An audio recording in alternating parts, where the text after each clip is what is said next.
to discuss the almost around the corner, the 2022 midterm election that will determine whether or not the Biden administration moves forward with its what I describe as express train to communism, which has been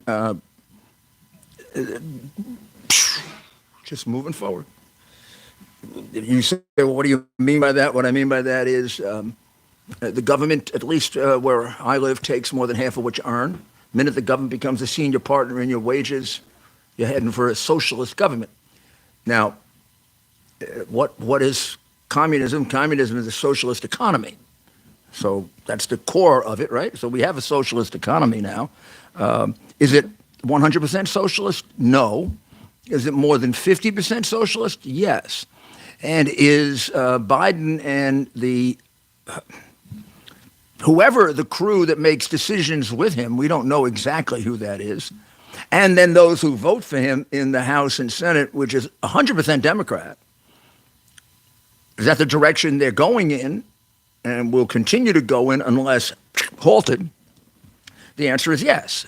So if we, for some reason, although it's very unlikely, would end up with a Democrat House and Senate like we have right this minute, just to get everybody up to speed, we've got 220 Democrats in the House right now and 212 Republicans.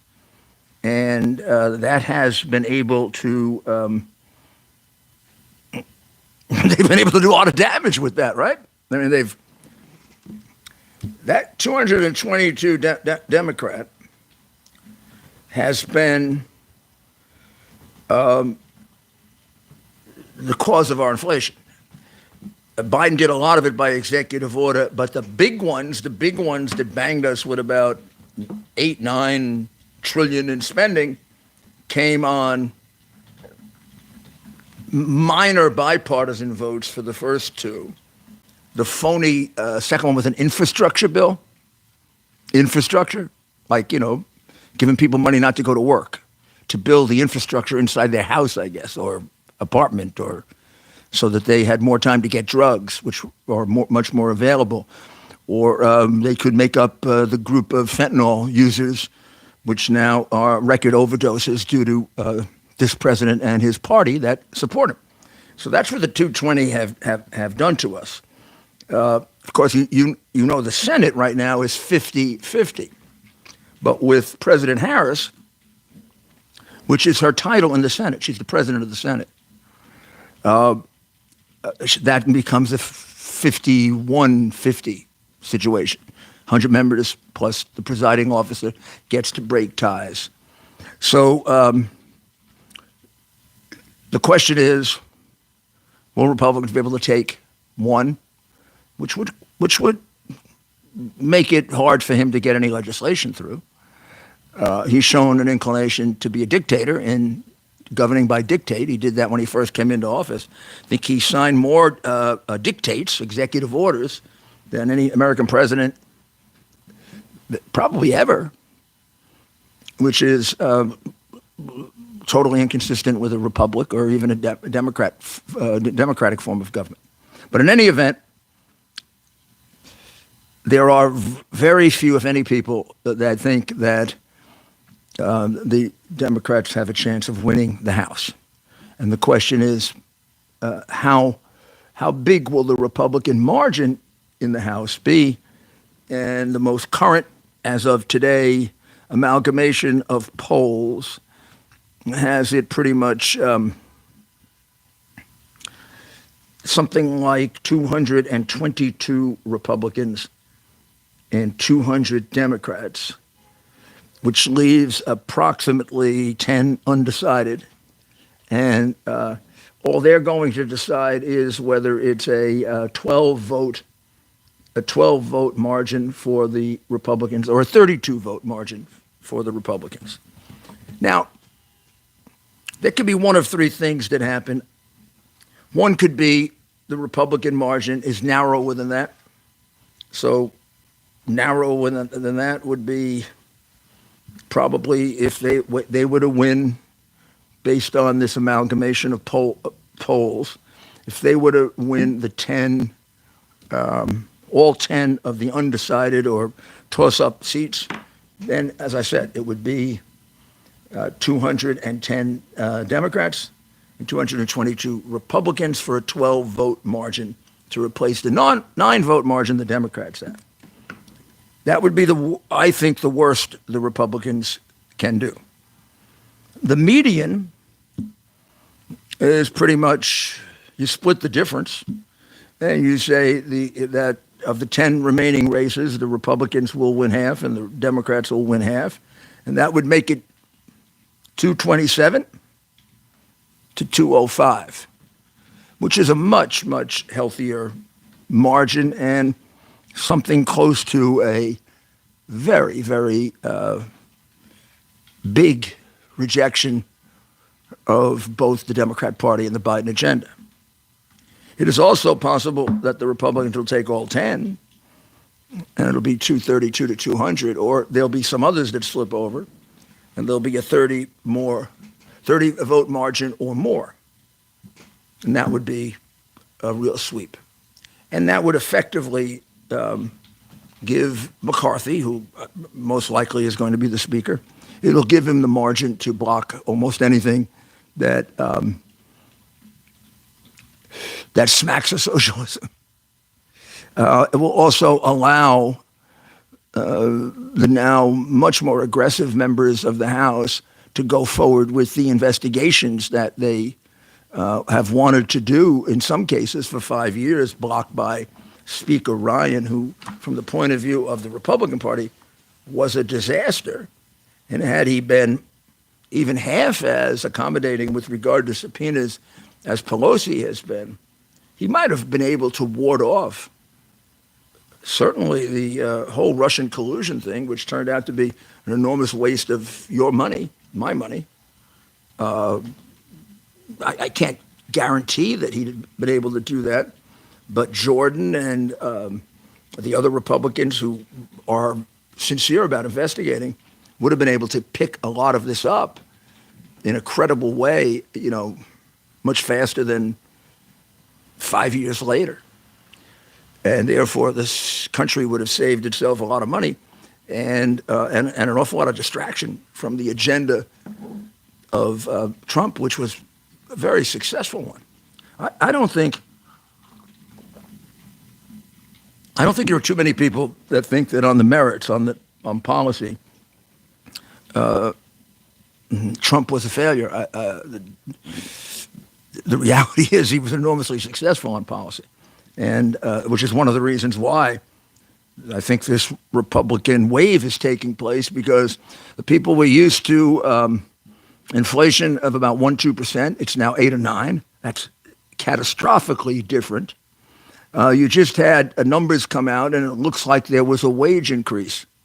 There's been a wage decrease because actually all over the Biden term now, the wage increase is about 5-6%, and the inflation's about 8-9%. You just got a wage decrease of 4%. It's put this way, and particularly in the new numbers that just came out, there was an effective wage decrease of 3% pretty much across the board. Now, it's worse than that. There's been an 8% deflation of your money under him, which is why the economy, and in particular you, are suffering, because his policies have been socialistic and inane, designed to create inflation, designed to erode the value of your money. Why? I think to create the groundswell for a world government, which is what their biggest investor, Soros, and the biggest disruptor of America, wants. And many, many Democrats as well. I do not believe that Biden is at the point any longer where he understands fully, if at all, what he's really doing. This is a total hoax that's being played out. And you can see it every time he thinks his son died in Iraq, having just been told that he didn't. Walks in the wrong direction, gets lost in the garden of the White House, calls President Harris, without seeming to know that he did it. We could go on and on, right? But that has to be one of the reasons this rout is taking place. So you look at the open races for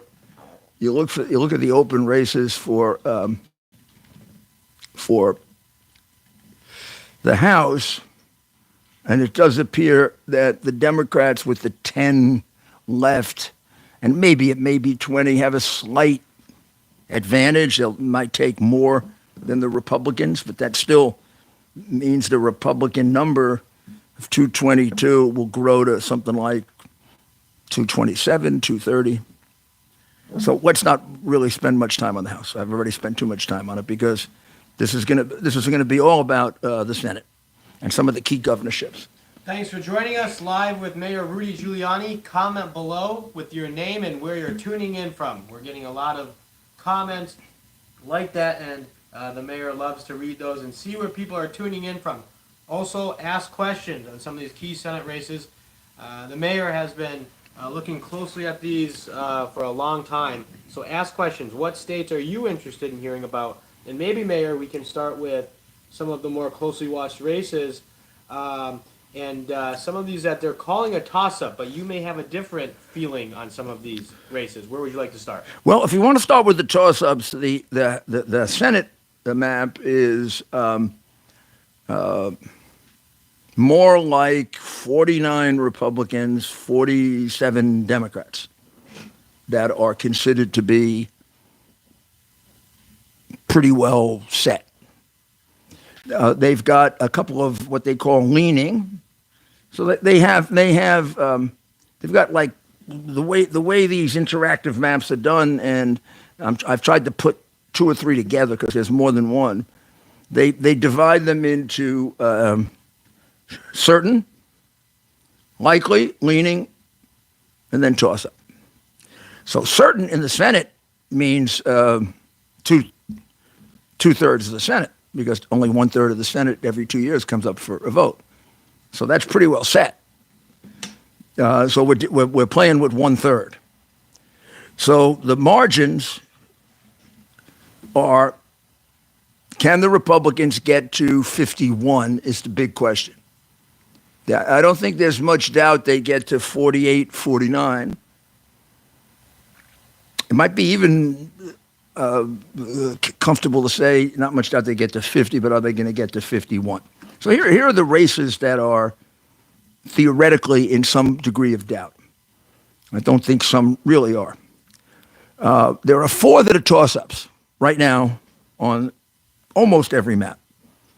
I don't agree they should be, but I'm going to tell you what the experts say. Pennsylvania, Georgia, Arizona, and Nevada. Those are the toss-up states.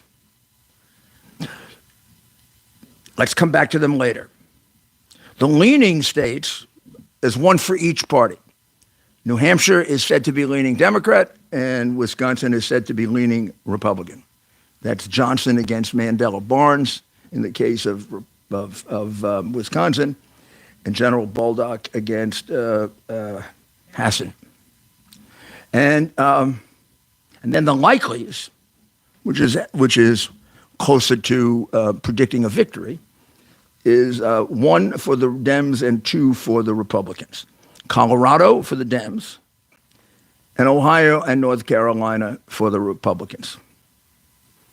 I agree with that. So let's take that out.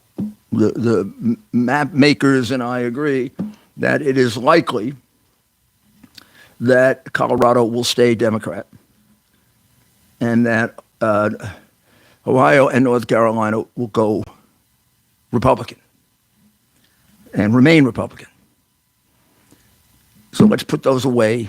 And that's Vance and Murphy. Murphy made an extraordinary statement yesterday or today, kind of almost as vapid and dumb as Hochul. He said that he's not going to invite the leadership of his party into Ohio because he doesn't agree with them. But I think he may forget that if you vote for him, you're voting for the leadership of his party. Because there's no doubt he's going to vote, as he has before, for Schumer. And there's no doubt he's going to vote with Biden because I think he's 100% Biden. The idea that he's a moderate is one of the bigger jokes and one of the bigger lies. You can't vote 100% and be an inflation creator and consider yourself a moderate. I mean, who cares if you consider yourself a moderate? You're not. And who cares about you? Because if I'm a Republican, which I am, and I'm a conservative or moderate, I don't want Schumer to be the majority leader. A vote for Ryan is a vote for Schumer. And he's telling you he doesn't want his leadership there. So I don't know. Sounds like he wants you to vote for Vance. He doesn't know how to tell you. I think that has already screwed up an otherwise screwed up race. And Vance will win that. So put those aside. Now we get to the leaners. Here's where I think you may end up with not one, but two Republican victories. I don't think Wisconsin is any longer a leaner. I think Johnson goes into a category with Ohio and North Carolina. I think he's even a stronger, I'd say he's even a stronger possibility than Vance. Johnson has gotten a couple of polls has gotten pretty close to a double-digit lead. And Barnes has really fallen apart and has been revealed as an extremely left-wing candidate. Ryan still has done a better job of maintaining a moderate fig leaf, which is why Ohio, I believe, will be closer than Wisconsin. Barnes and Barnes was and is further to the left than Ryan, so that's kind of legitimate also. So I see Johnson winning that pretty strongly. And I have a very strong feeling that General Bolduc has already overtaken Hassan. Although they have that leaning Dem. He's just completely out-campaigned her. And by out-campaigning her, and he's sort of, and you know, New Hampshire's a small enough state that you can do this. And the people in New Hampshire are used to kind of getting to personally know their candidates. Even if, I mean, first of all, I think they meet them. I remember I was running there, they used to say, you're not really sure you're going to get somebody's vote until you meet them about 4 or 5 times. They expect you to meet them about 4 or 5 times. Of course, it's a bit of an exaggeration, but it gives you an idea. And he, having been painted as and this is where overdoing it can really backfire on you. Having been painted as a right-wing extremist, he turns out to be a very sensible fighting general. And we like fighting generals, right? You know what that shows? One thing, they love their country. I mean, it's a pretty good start in evaluating a guy for public service or a woman that they put their life at risk for their country. They don't all have to. And they shouldn't all have to. We need real mix in the House and Senate. But it's not a bad start. And when you listen to them, and I've watched now 2 of their debates, it's not even close. I mean, she doesn't have an idea at all. You know, I shouldn't say she doesn't. I think this is part of the Democrat strategy. This could be Fetterman, this could be Hochul. Well, Fetterman's a little different. It's not fair. This could be Hochul, this could be Whitmer, although governor situation. It could be Barnes. They don't say anything. They don't say anything. They have no programs. They have no policies. They meekly defend Biden, but try to avoid him as much as possible. The Republicans are the ones that come up with ideas. You know, we're going to fight to lower taxes. We're going to fight to increase the budget for the military because Biden has effectively, with inflation, decreased it, and China now has a larger navy than we do. We are going to we're going to push it. We're going to push his back against a wall to build a wall. We're going to stop people from just coming over the border. We don't have a country anymore. I mean, you get 4 million people that come in and you have no control over it. You don't even have a country any longer. Anybody can walk in here that wants to. Not only that,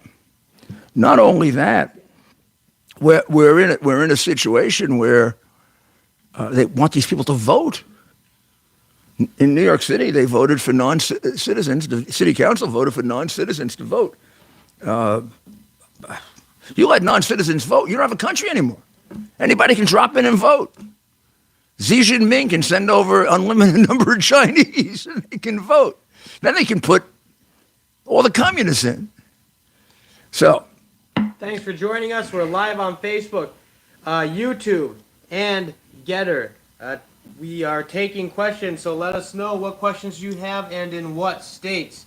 We have a lot of people tuning in from the great state of Michigan. Mayor, we don't... Big fight there between Whitmer and Tudor Dixon, and this is the Democrat crooked machine of Michigan against an extraordinary talented candidate who's been a big surprise, Tudor Dixon. And I mean, does she have the ground game to beat Whitmer? She certainly beat her in the debates and on television, not necessarily in the advertisement, because Whitmer spent a lot more, but really no effective advertising. And Whitmer is carrying some pretty big burdens of having been an autocrat, and a lot of people in Wisconsin would say dictator during the pandemic. Remember, she's the one who said she only closed down the schools for 3 months, and you can't find anybody who was just out of school for only 3 months. I mean, the average was 1.5 years. But that's a sneaky thing, a crooked thing, a dishonest thing she did. She was ordered, to cease and desist from doing it because it was unconstitutional. So she had her health director do it. And she claimed, so therefore, she said she only closed it down for 3 months, but her health commissioner closed it down for the next 1.5 years. But it's absurd. I mean, it's an absurd distinction to make. Only a crooked, lying Democrat would do that. Will she lose? Could. Early voting in Michigan, Mayor. That's always... Well, early voting might not mean as much here. Dixon sort of became competitive about 3 weeks ago. It's not like, early voting could hurt Oz because I don't remember how many days of voting they had in Pennsylvania. I think at least about a week of voting before it was revealed that Fetterman basically didn't even know his name. It was an absurd, embarrassing. You could make the argument, not just the argument, raise the concern they want to kill him. The guy had a stroke and he had a bad one. You don't act like that unless it was a bad stroke. You and I have both known people that have recovered from strokes almost immediately because I've forgotten what they call it, but it would be a very minor stroke. John Roberts had several of those, by the way. Well, he had one, and he was back in the court in a few days, and he wasn't mumbling and Here's a great... and have to use a machine to try to figure out what language means. So it's a serious stroke, which means the guy should be in rehabilitation and he shouldn't be under stress. Instead, he doesn't really have time for rehabilitation, and he's under enormous stress. And there's, under normal circumstances, a 25% chance that a stroke will happen in your first year after having it. He's pushing all those up big time. And it seems like people around him really don't give a damn.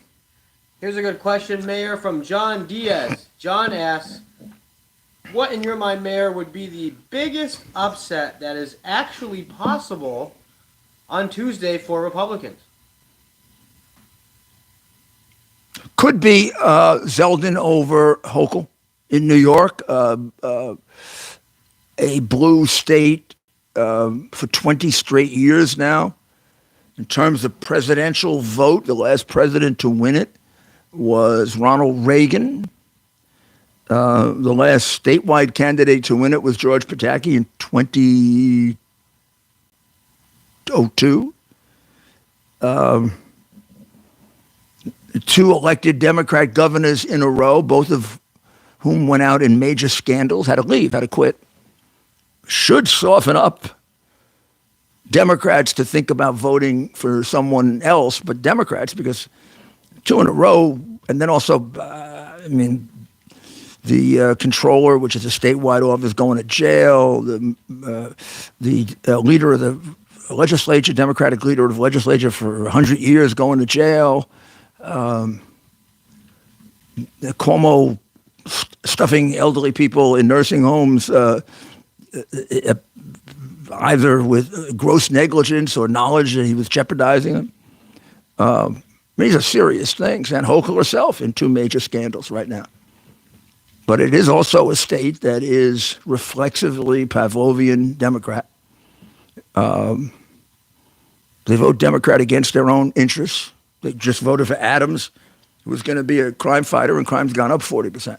And the guy spends his time in nightclubs rather than fighting crime.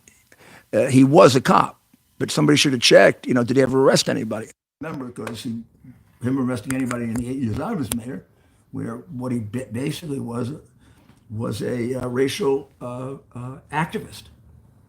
And he supported everybody. He actually supported me for re-election, announcing that I was a better mayor than the guy that I defeated, Dinkins. But then he also was got a problem with Farrakhan. He's got a problem with Sharpton. He's been a terrible mayor. I mean, no one in the world believes that things would get worse after de Blasio left. They thought there'd be at least a slight improvement. And overall crime is up 35%. Crime on the subways is up over 40%. And he's part of that brigade of Hillary and him and Hochul, who basically say this: Republicans are creating this crime issue. I mean, go tell that to the woman who just got raped in Hudson River Park.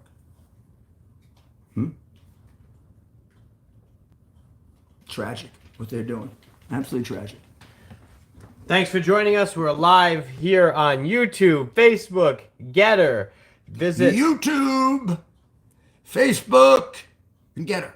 That's right, Mayor. So, left, center, and right. Left, center, and right. That's right. No reference there at all to politics. Because I think, no reference to politics. Baseball, we'll say. So over here on the left is YouTube. Center is Facebook. And to the right, Getter. That's right. That's right. We're getting a lot of great comments, and we're getting a lot of questions, as well as shout-outs, and people are letting us know where they're tuning in from. For our YouTube audience, we're getting a lot of people checking in from Florida, Texas, and as I've said before, Michigan. Here on Facebook, Jeff says hello from Missouri. Florida, Texas, Michigan, and Missouri. Well, Missouri's got a massive crime problem in St. Louis. I examined it today on my radio show because Hillary made the extraordinary statement that the crime problem here is the red states. Well, she neglects something. First of all, it is more blue states than red states who have crime problems. But in any event, there are some red states that do. And that's because they have Democrat cities with Democrat mayors and Soros-selected crooked prosecutors who put criminals out on the street who go and rape you, beat you, and murder you. And that's the story in St. Louis. You take out some of those Soros purchased DAs in those cities and make them Republican, and you take out their crime numbers, and Missouri is sort of on crime better than in the middle of the pack. I mean, it's certainly not anywhere near one of the worst. And you could say the same thing about Texas. With it's the crime is being driven by the Democrat cities with Democrat mayors, and they've got at least one Soros-style prosecutor there who puts criminals out on the street. So you maybe the best way to look at it is last year there were 17 cities that set a record in their long, long history for murder. In other words, they never had more murders than last year. There's going to be a bunch of them this year, too. They're all Democrat. Of the 30 top cities for crime, I think 28 out of the 30 were Democrat. More than half of those had Soros funded DAs, and pretty close to all of them had Soros-type DAs. What does that mean? So in New York, I would say, which I know the best, that Bragg and the bail laws and the parole laws and the get criminals out of jail laws, which Hochul will not change, and sometimes she supports them and sometimes she doesn't. And now that crime is really just a figment of our imagination or a Republican conspiracy, it's probably nothing at all. So I'd say there are about 7,000 to 8,000 to 9,000 people on the street who are criminals, who, if I were mayor or Bloomberg, would be in prison right now. And they are creating most of this crime problem. And if you look at it, the crimes that have really accelerated are the ones where Bragg and similar like-minded DAs just don't put you in jail anymore. I just read a statistic that the DA in Nassau County let 89% of the people arrested by the police immediately out without any bail. And most of the arrests were for physical violence. That's crazy. You want to know why there's a crime problem? There is your reason why there's a crime problem. So let's get back to those toss-up states that I never finished. And that's Pennsylvania, Georgia, Arizona, and Nevada. So Nevada is Laxalt against Mosto. Laxalt's going to win that. Looks pretty convincing right now. Arizona is Kelly against Masters.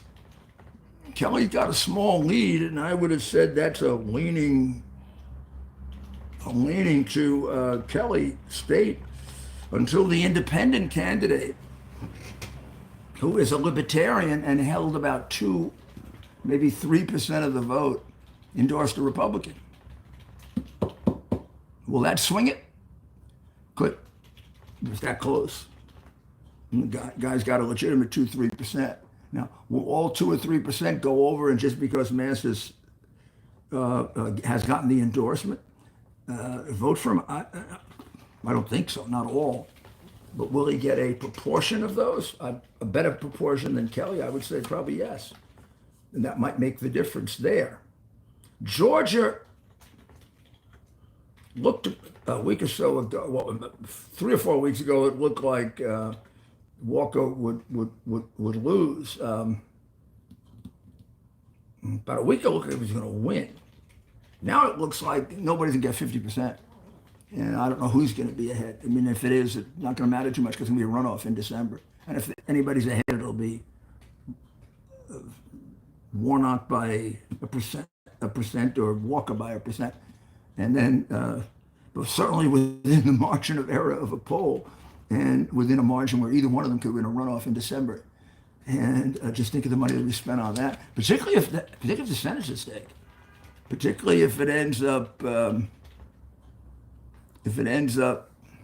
let's say 50 Republicans, 49 Democrats, and the difference in that race is going to be Warnock would be the 50th Democrat, therefore creating the tie that makes it Democrat because Harris would vote as a tiebreaker? Or would it become 51-49 if Walker wins because now you have a majority? That could happen. My best estimate is by the time we finish this stage of the election, even with that hanging over, Republicans should be at 50 or 51 without Walker, because I have to believe that Oz is going to beat Fetterman. I cannot. My mind can't get around the fact that the good people of Pennsylvania would vote for a man who has displayed complete cognitive deficiency, and also has some of the craziest ideas of anybody running in the country. Let out a third of the people in prison, let out people who second-degree murder because he thinks second-degree murder is second, you know. Look, the guy was guy acted like he didn't have too much on the ball before the stroke. I mean, not only were his ideas bad, but his articulation was terrible. And his hometown newspaper, where he was the mayor, has endorsed Oz, and I think they're Democrats. I think. But in any event, I think Oz wins that. I think Laxalt wins. And I think Masters right now, with the new endorsement, may have a slight edge. I wouldn't put him in the he wins it category. I'd put him in the he's got a better chance than Kelly to win. So that'd get you to 52. Walker, and Walker would just add the 52nd or the 53rd vote. So that's where we are. Let's see if we got a few more questions, Ted. Absolutely. Thanks again for joining us. Comment below. The mayor is taking questions, and we will go through here and see what kind of questions we have. Some folks are asking about Arizona, and we've talked a little bit about it, but they want to know, can Blake Masters, how much can Kerry Lake help Blake Masters? Is he able to win this thing on his own? Just kind of speak to the reality of the politics of that state and what's going to happen. You know, you never know. I mean, this is Kerry. Kerry's run a magnificent campaign. I make it one of the 4 or 5 best campaigns of this cycle. But does that involve coattails or not? Who knows? I mean, you never know. I mean, look at Obama. Obama won some pretty impressive victories as president, but never had. He got bombed in 10, and then as a surrogate and as a guy going out there trying to endorse people, including Hillary, his record's been terrible. Yet he's popular among Democrats, but Clinton seems to have had more of a ability to transfer, although not, again, Clinton got beaten to death in the House at his midterm. So, and again, couldn't get his wife across the finish line. So, who knows? The guy who seems to have the ability to bring people along, but not everyone, is Trump. I mean, these Trump candidates who were supposed to get, defeated, like Kerry Lake, they're doing, I mean, I don't know if they're all going to win, but it wouldn't be impossible. They all win. Thanks again for joining us. Now we have some questions from the other night. Mayor, we had some folks asking about specifically Bibi Netanyahu, somebody you have a relationship with. I have a very strong relationship with Bibi since 1985. And I've watched him really be the most significant figure in that country, since the founders. I mean, he single-handedly changed the economy of the country from socialist to free market. It's become a much wealthier country. I mean, he got lucky, but luck is the product of design, and he was able to take advantage of it. And now it's a country that has oil and gas offshore. Also, it's one of the leading cyber countries in the world, and they created that on their own. And it has a terrific agriculture that it built, starting in '47 when they came there. It was a desert, and they grow great fruits and vegetables there. I've been there often, as you might guess, and I nothing better than an Israeli breakfast. It's all fruit, and it's fabulous. Wow. And you think of it, I mean, 60, 70 years ago, they'd have served you sand, not fruit. So I would say that Bibi got elected really because of Biden, because the people of Israel legitimately fear Iran. Biden loves Iran as Obama did. I mean, you don't give a country a couple of $100 million plus in cash sent over in the middle of the night by an airplane, unless you have like some kind of a perverse affection for a country that's made up of a homicidal dictator the maniac who's killed more of his own people, except for China. But he and Obama looks like they'd do anything to get an agreement with Iran, and which includes giving them money, even though they have to know that the money is used to kill people. I mean, one of the reasons what's going on in Iran is because the people are starving. And that's because the money you give them, I think the best, the most conservative estimate is about 50% goes to active homicidal terrorist groups whose main targets are Israelis and Americans. And we gave them money? You get that? Thanks again for joining us. We're live on a number of channels. We have some exciting news. Tomorrow morning at 10:30, the mayor will be hosting a press conference live from Times Square right here in Midtown Manhattan. I know we have a lot of folks tuning in from right here in New York. If you want to be there to support the mayor, again, 10:30 at Times Square at the police station, right there in Times Square. So, Mayor, we have some more questions. Any comments on Brazil? Yeah, I'm very sad about that. I mean, Bolsonaro, again, to the extent that he was a target of the left-wing press, you can get an idea of how effective he was, right? They target anyone who supports and builds things that are consistent with American values. And he was. I mean, he was a great friend of our country, loved and loves America.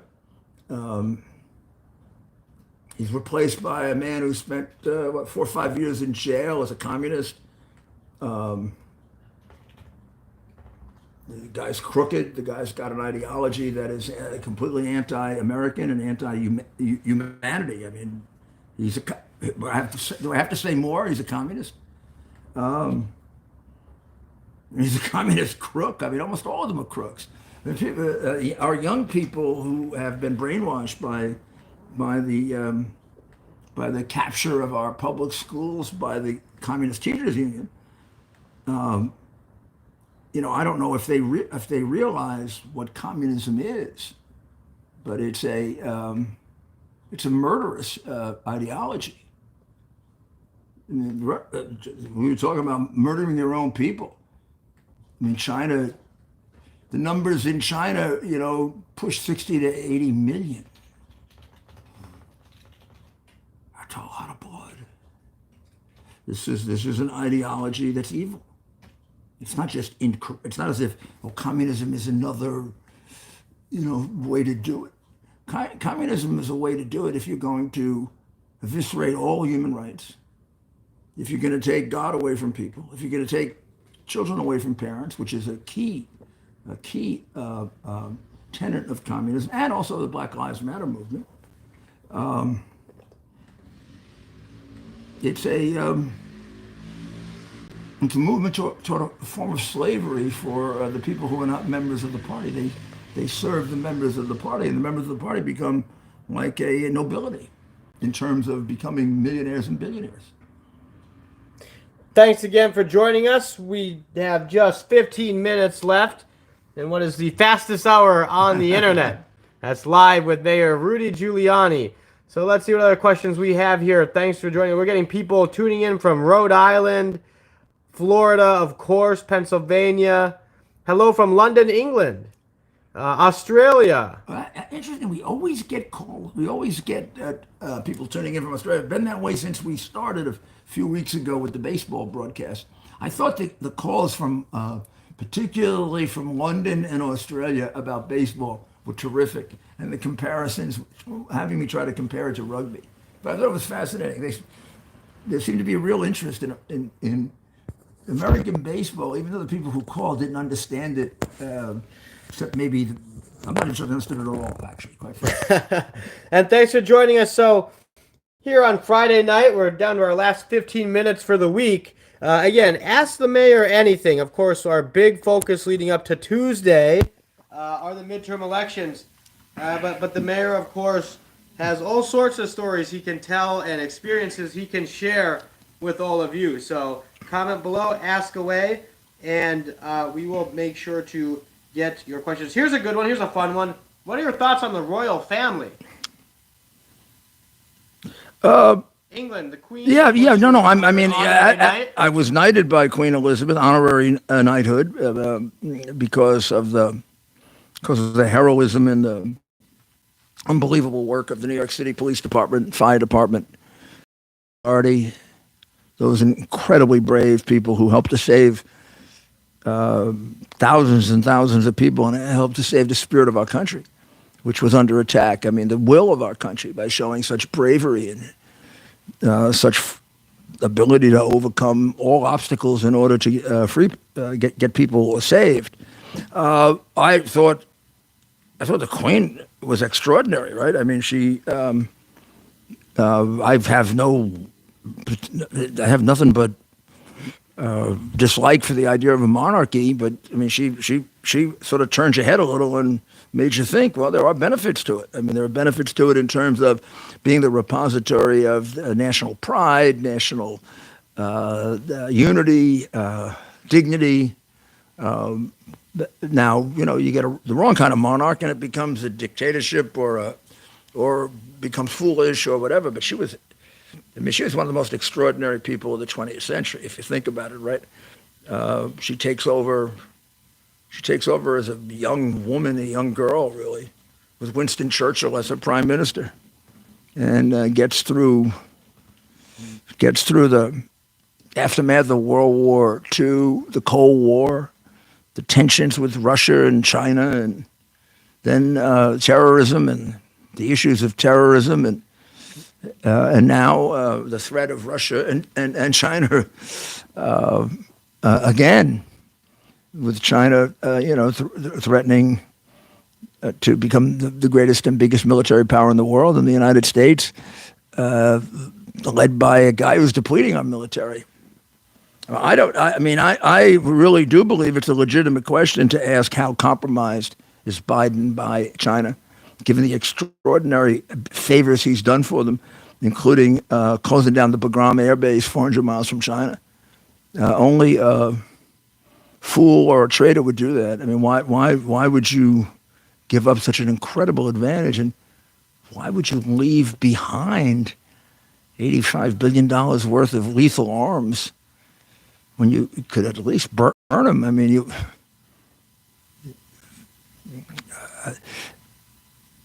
it's almost impossible to analyze what Biden does and not come to the conclusion that there's an element of betraying the United States in what he does for the money that he took from our enemies. You think about Russia, and he put all these people on the sanctions list, but not the woman who gave him the 3.5 million, which actually turned into 41 million. Thanks again for joining us here live on Facebook, YouTube, and Getter. As we wind down here, again, please be reminded that tomorrow morning at 10:30 a.m. we will be live again from Times Square for a very special press conference that the mayor wants to do on surging crime. I thought it would be useful to lay out 4 or 5 ideas that I borrow from what I did, which was to reduce crime more than anyone else has, and what I did in foreign cities and elsewhere over the course of the last 22 years, which has proven, where implemented properly, to be successful. And they're all things that have been tried and true and tested, and they're all things that are entirely rejected by the criminal-loving Democrat Party. I mean, you can't escape the fact that they do things for the benefit of criminals that jeopardize the lives and safety of innocent people, and it seems like it's their constituency. And they are enormously anxious to get people who have been in prison the right to vote, think they would let the people in prison vote if they could, and they know they're going to vote Democrat. And I don't know, got to give you a little pause. If you just focus on that alone, that the criminals, favor the Democrats. Why? Because the Democrats favor the criminals. It's pretty simple. Just 10 minutes left here tonight. Thank you for tuning in. please visit rudygiulianics.com. That's rudygiulianics.com. Mayor, what does the CS stand for? Common sense, which is in short supply in Washington for sure, and in many of the capitals with these governors that are. So they asked me what the biggest surprise would be politically. I guess it wouldn't be as big a surprise for Zeldin to win now, since he's closed the gap dramatically, and there's one poll in which he's ahead. And I mean, on the merits, he should win. He's fighting. He's fighting a Pavlovian response to vote Democrat, a knee-jerk response to vote Democrat, and the benefit that the Democrats get of having control of through the Communist Teachers Union of the minds of our children. I mean, there's a bill in the New York legislature that's the legislature that applauded when they voted to kill 7, 8, and 9-month-old babies. Now, in the womb, I think most people would agree that at 7, 8, and 9 months, it's a fully formed human being. And even if you're going to make some exceptions and reach that late stage, which I find it barbaric, not just almost, but in any event, even if you get there, you don't go applaud for it unless you're really perverted. Wow. Thanks again for joining us. Just a few minutes left. Ask the mayor anything that might be on your mind here on a Friday night. Again, we'll be live tomorrow at 10:30.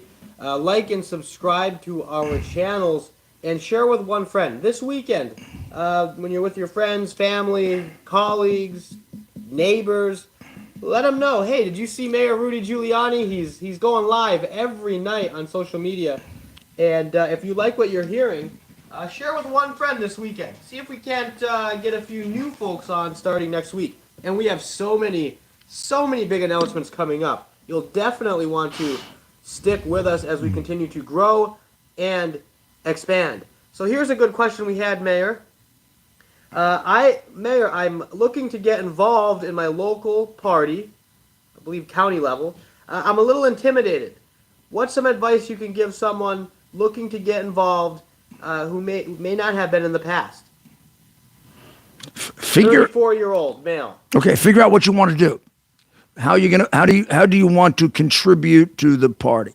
I don't mean money. I mean, I'm talking about time and effort. And what would you like to do?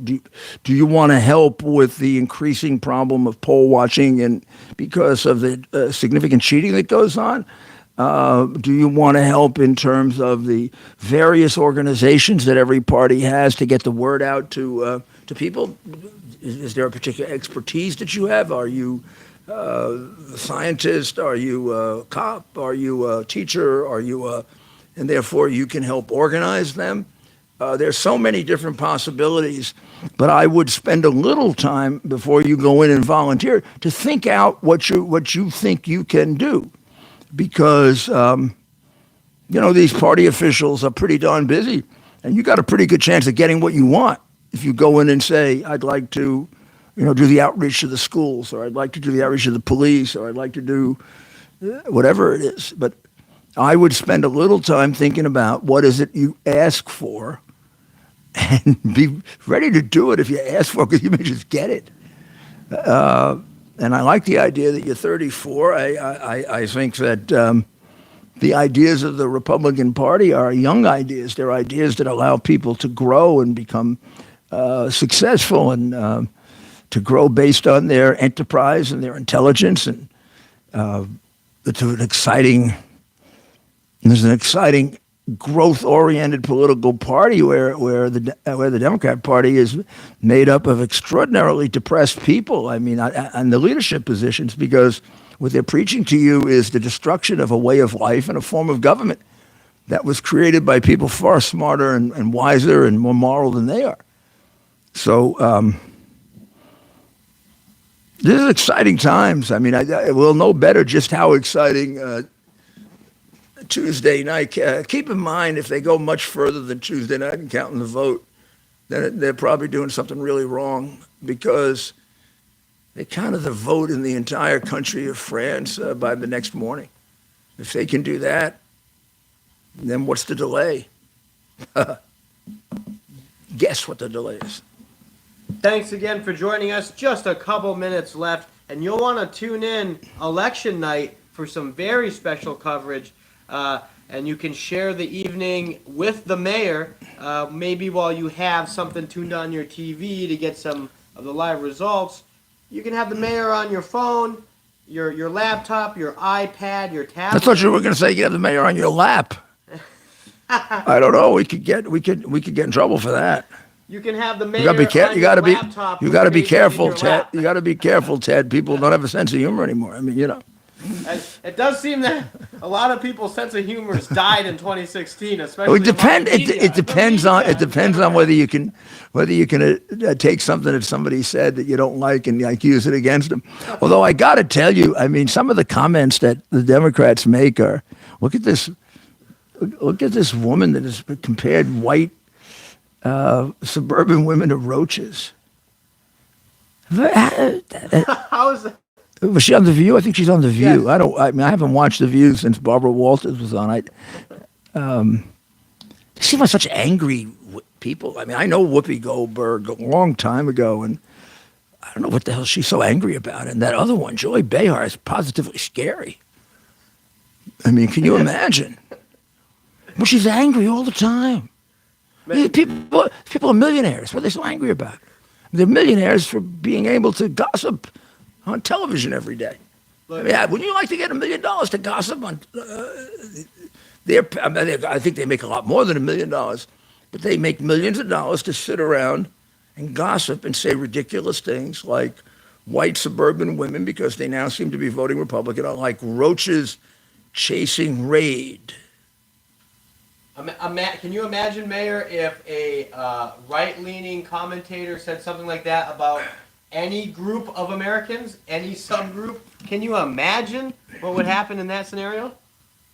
Immediate execution before the Biden firing squad, with a short trial before the tribunal, which would announce you guilty before the trial began, like they've done to the January 6 people who they have imprisoned for 14, 15, 16 months.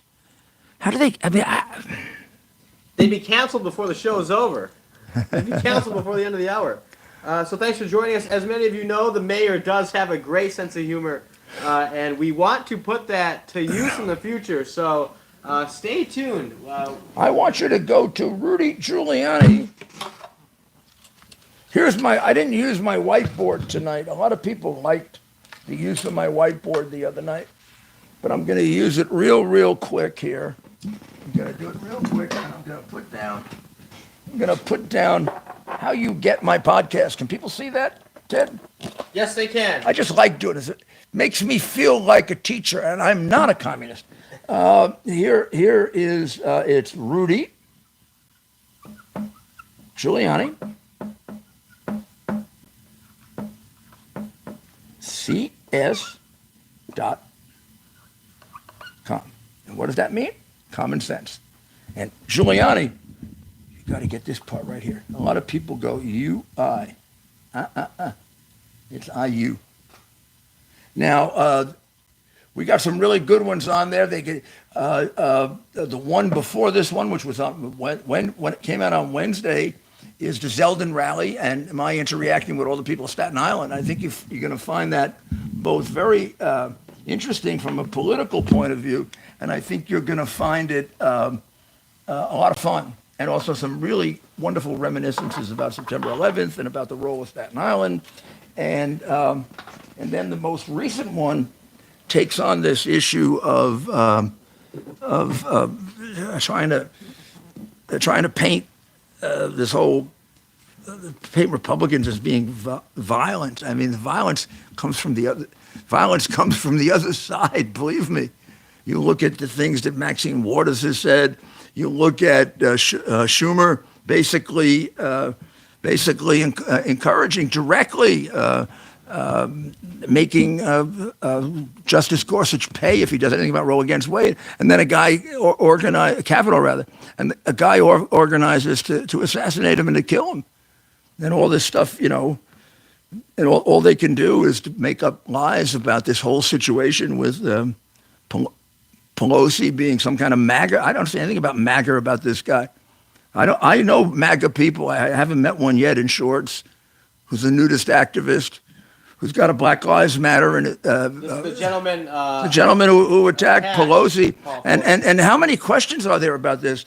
At the beginning, there was a guy who opened the door, not Pelosi. Who is this guy or woman? They don't tell us the sex. But the chief said the door was opened by another person, and Pelosi was inside, kind of shuffling around with this guy. Now the story is that Pelosi opened the door, said hi to the police, and then went back to the guy that was the assailant. Didn't sound like he was afraid of him. He goes back to him. Now, if somebody's attacking you and the police show up, and you make it to the door, you let the police in and you go behind them, don't you? You don't say, okay, thanks, guys, for coming, and then go back to the guy. So there's something funny here. And then that description of friend, and then they won't put out the video. You would think that Nancy, the speaker, would be the first one. Well, there's a lot of videos. There's body cams. There's the video. There's the video that the House Capitol Police installed. There's no explanation by the chief of what he meant when he talked about somebody else opening the door, not Paul or the guy. Who is this other person? And if there was another person there, why didn't they do something to help him if anything was going on? And if anything was going on, why did Pelosi let the cops in, according to the new version, and then rejoin the guy who attacked him? And as we wrap up here, be sure to tune in all next week, 8 p.m., with some very special midterm election coverage. We are fast approaching. And then again, tomorrow morning, live from Times Square, it will be our second time going remote with the show. So we're excited. If anything else, tune in to see how that goes. It's going to be a good time. But a very important message. So, and there's supposed to be a billboard of me there, but we still haven't found. Yeah, so with Desert Rescue, that, right? The mayor has a billboard. But we can't find it. We can't find it. Haven't been able to locate it. So anyone who's in Times Square, if you are able to watch some of those big video boards and you see the mayor up there, be sure to catch that picture, video, and send it over. Remember Rudy Giuliani, CS.com. We got 250 plus podcasts there that are kind of a living history of what we went through with the election and with all the things that have happened with Biden. You can go back a year and a half ago. You can view these two doctors that assess Biden's mental health. Nobody else is willing to do that. And none of these people, Biden or Fetterman, are willing to put out medical records. That tells me a lot. When they don't want to put it out, it doesn't have good news for them. That's a pretty good rule of thumb, don't you think? Well, we'll be back tomorrow morning. I'll be on WABC on Sunday with Dr. Ryan on uncovering the truth, and then we'll be back on Monday. And chances are, if things go the way we think, we'll be in New Hampshire then. Pretty interesting. See how General Bolduc is doing, and Caroline Levitt. Some big races in New Hampshire. Who's got a real chance. I mean, there are people who have her ahead by 5 points. That's the Republican taking the seat away from Chris Pappas. Woohoo! So we will be live. We're taking this show on the road the next few days. Stay tuned in. Thank you all, and have a great night. Mayor? Send them off. Well, thank you very, very much. And Tuesday night will be the election, and Wednesday morning, the election of 2024 starts.